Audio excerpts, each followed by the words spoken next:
Insurmountable is a roguelite turn-based resource management mountain climbing simulator.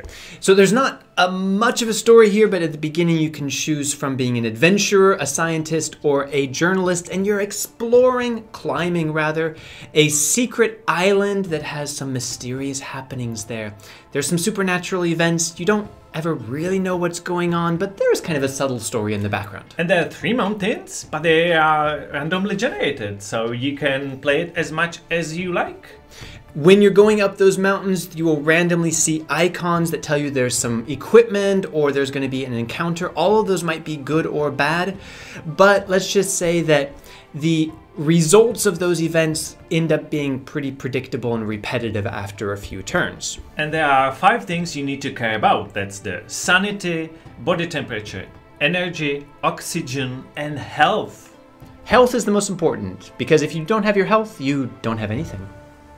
And there are night and day cycles, so in the night it's more freezing, you need to sleep as well, so it's better to sleep during the night. You have to think carefully about your equipment, like oxygen tanks to refresh your oxygen.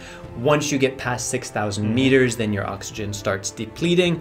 Hot tea will increase your temperature, but you have limited space in your backpack, so you have to decide what you take as you're going up the mountain and when you use the equipment. And there's a thing that you need to be careful about, because it's not only about climbing the mountain and reaching the summit, but you need to take it down as well. So after you reach there, you need to go to the exit point as well.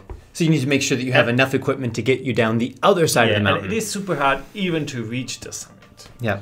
And if you get to the bottom of the first mountain, well, there's 2 more waiting for you before you beat the game. This is a roguelite, so you're often leveling up and getting skills. If you master one of those skills, it actually becomes an active skill that you can activate when you really need it. That will carry through to the next game. If your character dies, then in the next playthrough, you will actually keep those skills, and it should be a little bit easier to get up the mountain the next time. But then you can also choose to play at a higher difficulty level. And if you find out the game is a little bit slow for you, you can even speed it up.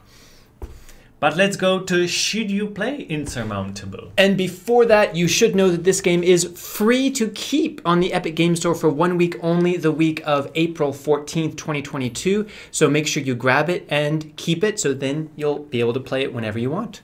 I think there's no game like that. And I like the challenge. I did even like the text that makes you imagine and go wild. And I really felt like I am climbing that mountain, but I need to say that climbing 3 mountains in 1 row is a bad idea. So yes, you should play this game, but just climb 1 mountain a week, because it's very repetitive. Even though it's procedurally generated, 1 mountain will be same like the other, but if you take some breaks between, it's going to be more enjoyable. I wish I had had that advice before, because my reaction, I think, was shaped by that.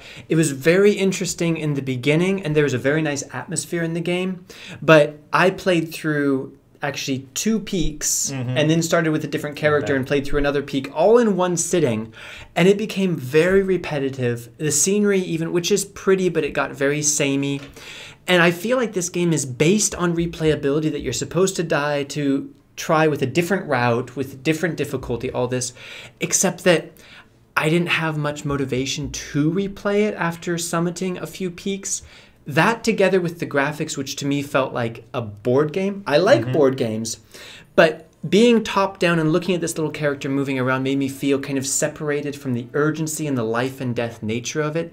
I imagine a game with the same mechanics that's first person, and you're like, you see your hands holding onto the edge of the cliff and slipping, would have been much more like adrenaline inducing. Well, you can actually zoom in quite close. It's true. But the board game graphics kind of took me out of the immersion of the idea of like a mountain climber simulator. So you put those 2 things together, it's not a bad game, it is unique, but honestly, I'm gonna have to say no, because I found, after a while, I found that it wasn't really bringing me anything that interesting. I felt like a lot of things could have been better. And because of that, I really hope that you got this game while it was free. If not, it means you're not subscribed, so maybe consider that so you don't miss any other games. And there are lots of free games coming. We cover all of them. AAA games as well. That's right. Thanks for watching, and see you next time. Bye. Bye. Okay, let's climb this mountain. We can do it. Almost. And It's so tall. Don't look down. It's okay. I need to sneeze. Don't sneeze. Don't sneeze. Don't sneeze. Achoo! Bless you. Thank you. I hope it doesn't catch a cold.